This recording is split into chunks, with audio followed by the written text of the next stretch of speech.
Everybody ready? Yeah. All right. Back at home against a big-time opponent. Your thoughts? Well, obviously, we're very excited. A lot of buzz around regarding the game. Top 25 team coming in. Definitely a team that is NCAA tournament caliber team. Great talent. Coach Hardaway's done a great job with them because they play so hard. They play well together. Be a great challenge for us.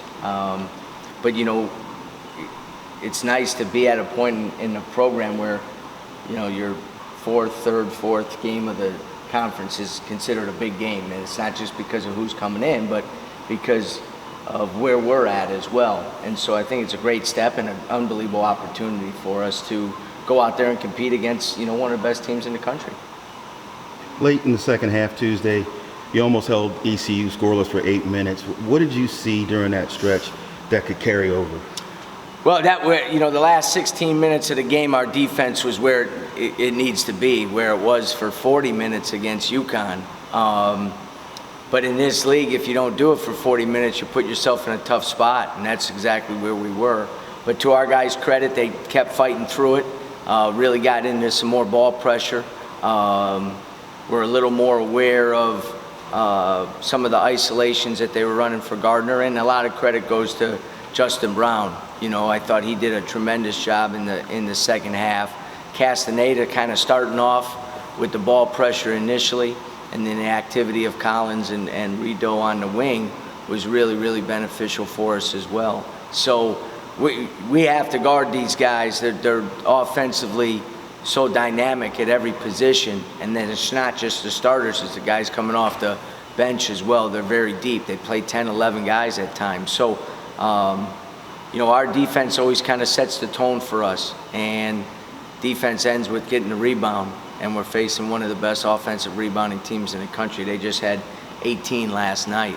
So we have to have a complete game on the defensive end. You mentioned Castaneda's defense. He's really making steps on his offensive game, too. How pleased are you with his progress this year? Well, you know, our thing in our program is you reap what you sow.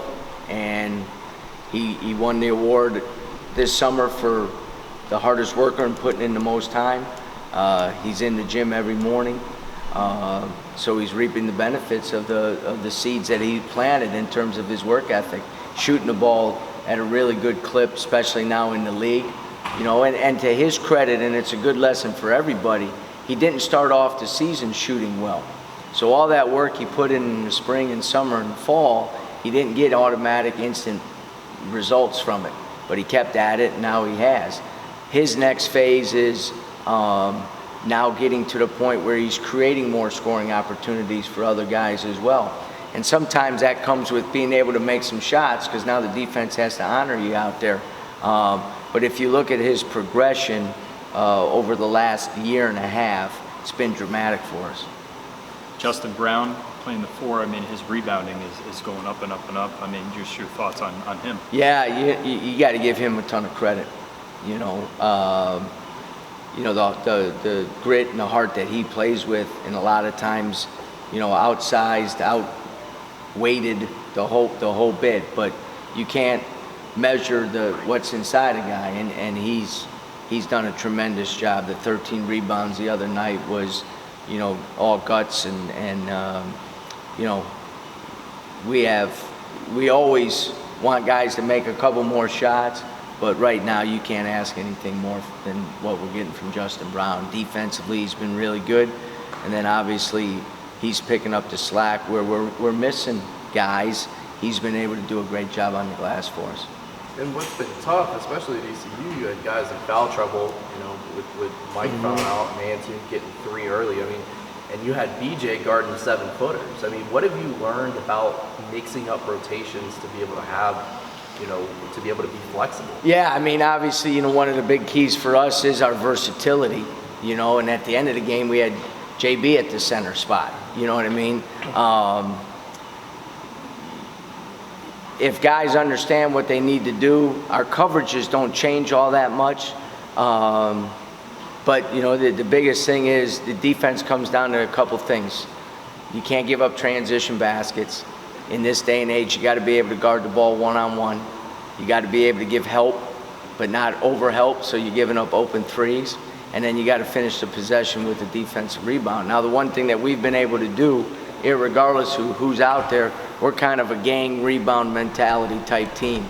I told Justin Brown before that game, if every minute that he's on Gardner, he doesn't have to get one rebound.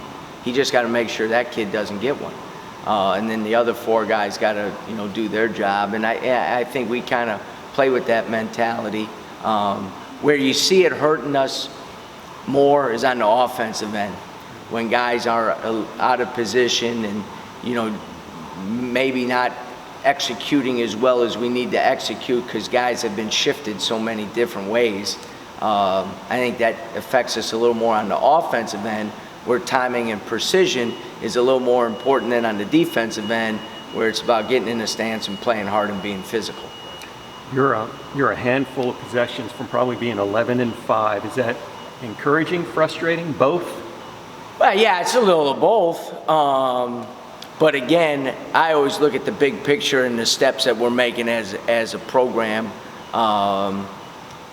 The record is always important, the wins and losses, and you never, not have that as a supreme importance. But where we're at as a program probably overrides some of that at times. You know what I mean? Yeah. And that doesn't make it any easier on the guys. It doesn't make it any easier on the coaches.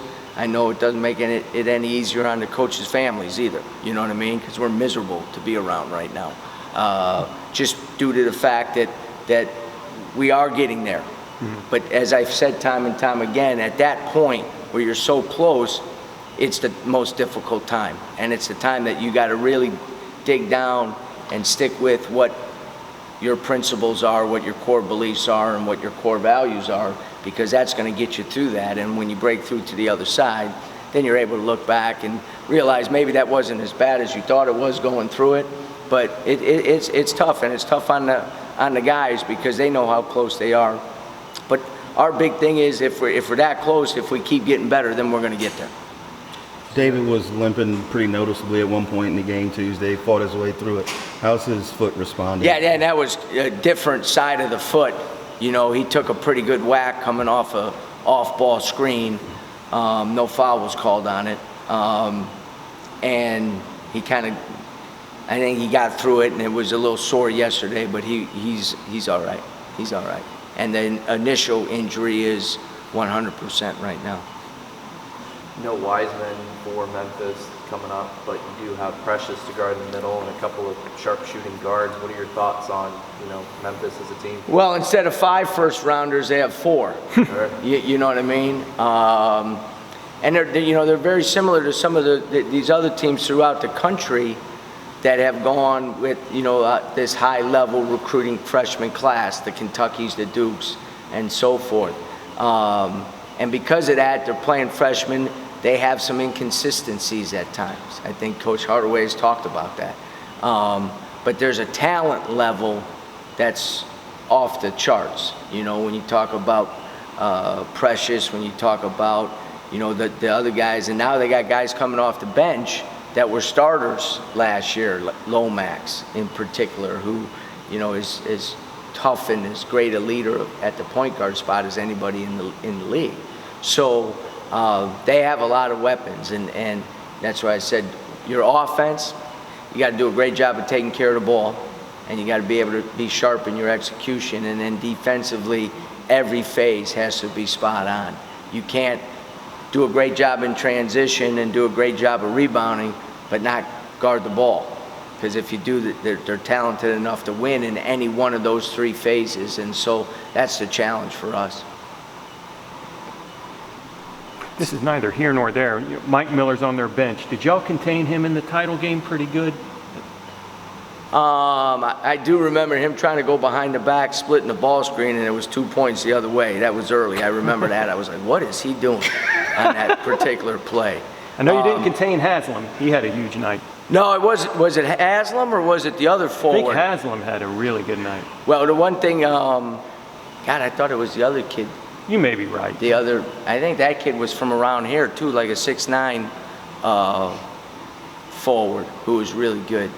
One thing, our best post player, Andre Hudson, sprained his MCL the day before the Wisconsin game of the Final Four. So I'd never seen a guy get more treatment in 48 hours, and so he was slowed up a little bit guarding those guys. But yeah, I think we did a pretty good job on Miller.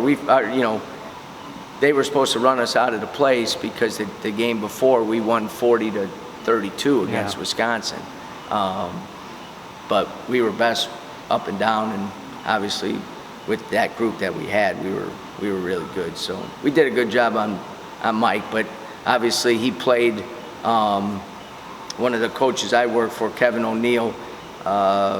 Mike was in the NBA when Kevin was an assistant, and they became pretty good friends because I know Kevin recruited him at Tennessee. And obviously Mike's brother's on staff at TCU, worked with Tommy. So there's a lot of connections there, and we have an unbelievable amount of respect because one thing they've done a great job, not just recruiting-wise, but coaching. And sometimes, people don't look at that. It's unfortunate, when you got guys that were such high-level players, made a lot of money in the NBA, all that stuff. But those guys get after it because those guys play like they're getting coached every day. So it's great for our league. It's great for our league. And you look at every team in our league is I think even better than last year. So.